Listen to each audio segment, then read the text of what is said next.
एक गांव में चुड़ैल का साया था और वो छोटे बच्चों को उठाकर ले जाती थी। उसी गांव में रेखा नाम की एक औरत रहती थी। वो बहुत सुंदर थी, परंतु उसको कई वर्षों से कोई बच्चा नहीं हो रहा था। इसके कारण उसे गांव की औरतें अक्सर ताने दिया करती थी।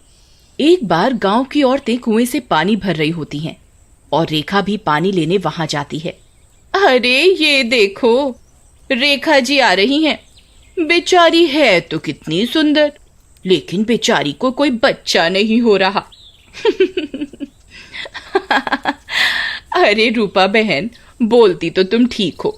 हाँ, पूरी हीरोइन बनती है, लेकिन एक बच्चा नहीं दे पा रही अपने परिवार वालों को। तभी रेखा वहां आ जाती है। मुझे बच्चा हो या ना हो, लेकिन तुम सबको क्यों दुख हो रहा है?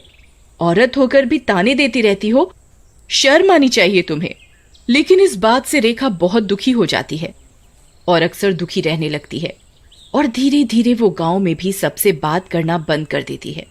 कुछ दिनों बाद आधी रात में चुड़ैल आती है और सोते हुए एक छोटे बच्चे कल्लू को गोद में उठाकर अपने साथ ले जाती है।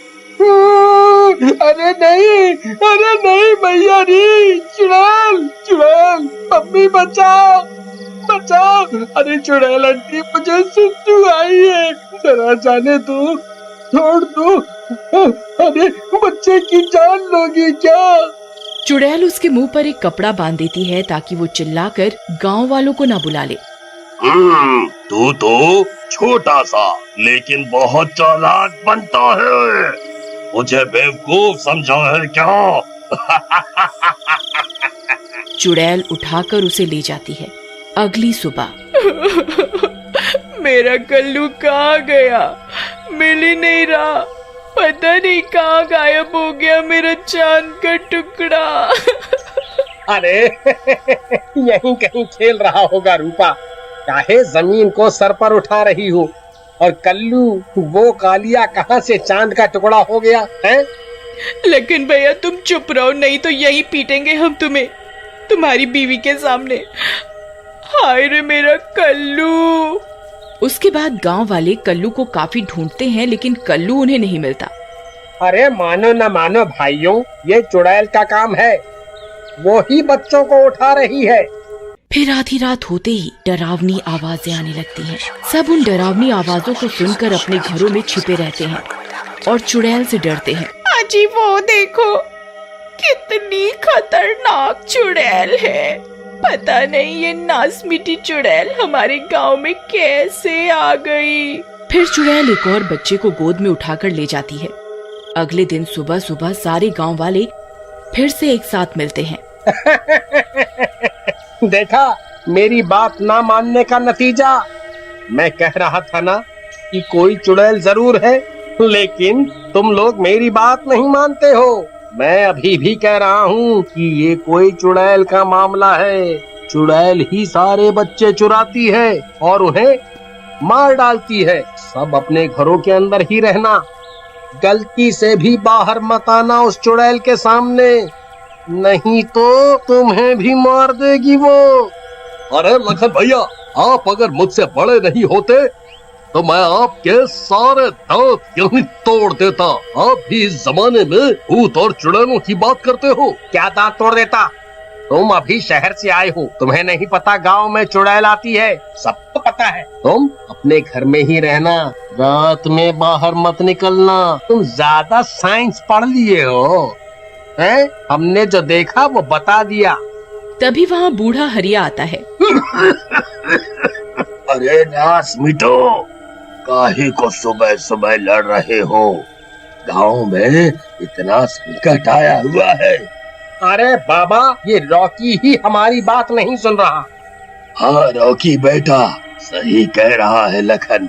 सब जानते हैं कि गांव पर चुड़ैल का साया है।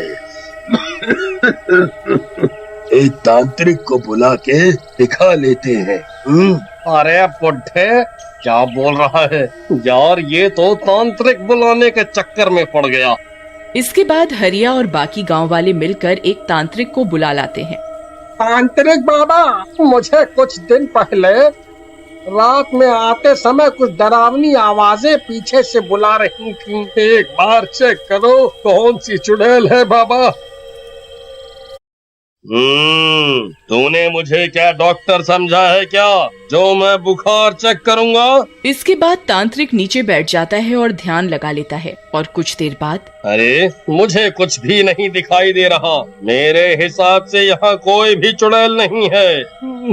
बाबा एक बार फिर से चेक करो, शायद कहीं छुप गई हो। अरे दुष्ट बालक, क्या छुपन छुपाई का खेल हो रहा है? ज्यादा मत बोल, नहीं तो तुझे अभी जादू से बकरी बना दूंगा। इसके बाद तांत्रिक वहाँ से चला जाता है। गांव वाले फिर से दुखी और परेशान हो जाते हैं कि यदि ये चुड़ैल का काम नहीं तो किसका है। कुछ दिनों बाद गांव में एक बच्चे की फिर से चोरी हो जाती है। इस बार गांव वालों का शक रेखा पर जाता है। हो ना हो, हमका तो लागत है ये काम इस रेखा का है। इसके बच्चा तो हो नहीं रहा, इसीलिए लागत है चिढ़ के मारे ये हमारे बच्चों को मार रही है। अरे भाभी ये क्या बोल रही हो?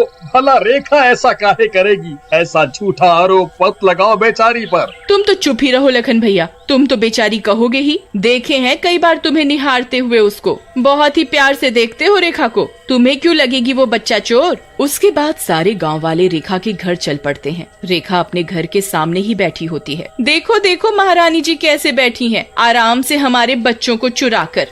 अरे अरे रूपा बहन, ये क्या बोल रही हो? भला भला भला मैं क्यों चुराऊंगी तुम्हारे बच्चों को? मैंने तो तुम्हारे बच्चों को भी अपना ही माना है। ओ हो। देखो भाइयों, 100 चूहे खा के बिल्ली हज को चली। देखो देखो कितनी शरीफ बन रही है हमारे बच्चों को चुरा कर।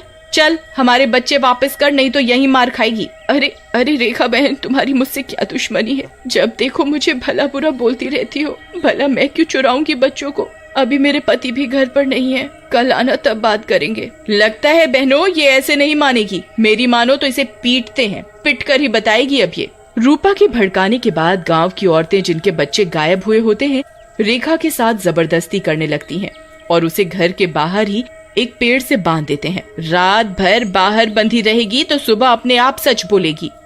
गांव वाले रात में रेखा को वहीं बांध कर चले जाते हैं। अगले दिन सुबह रेखा का पति कबीर गांव आता है और रेखा को खोलकर उसे घर के अंदर लेकर आता है। अरे रेखा, ये तुम्हारे साथ किसने ऐसा किया? मैं उन सबको जान से मार दूंगा, मुझे सारी बात बताओ। फिर रेखा कबीर को सारी बात बताती है।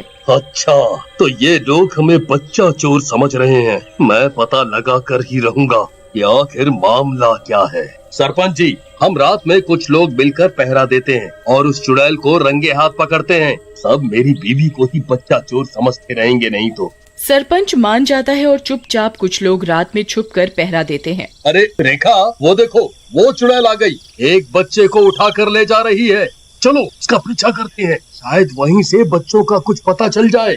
उसके बाद कबीर सरपंच उसका पीछा करते हैं। वो एक गुफा के सामने जाकर रुक जाती है और रोशनी करती है। चुड़ैल रुक जा, तू इस बच्चे को छोड़ दे, नहीं तो इस आग से तुझे जलाकर राख कर दूंगा। मुझे मारेगा तू? चल जा यहाँ से, मैं चुड़ैल हूँ, तुझे कच्चा चबा जाऊंगी। हटा इस आग को। कबीर उसकी एक नहीं सुनता और आग लगा देता है। आग लगते ही चुड़ैल के कपड़े जलने लगते हैं। चुड़ैल अपने सारे कपड़े उतारने लगती है और फिर जैसे ही चुड़ैल का मुखौटा हटता है तो ये क्या, अंदर से तो लखन निकलता है। लखन चुड़ैल का मुखौटा उतार कर चिल्लाने लगता है। अरे नहीं, मर गया रे। अरे गांव वाला तुम्हारा नाश मिटे, मुझे आग क्यों लगा दी? मर गया रे। मैं हूँ लखन, कोई चुड़ैल नहीं है इस गांव में। हाय रे, कोई पानी लाओ, मैं जल रहा हूँ। ये सब देखकर सबकी आंखें फटी की फटी रह जाती हैं। तुम पहले सब बच्चों का पता बताओ, तभी हम तुम्हारी आग बुझाएंगे।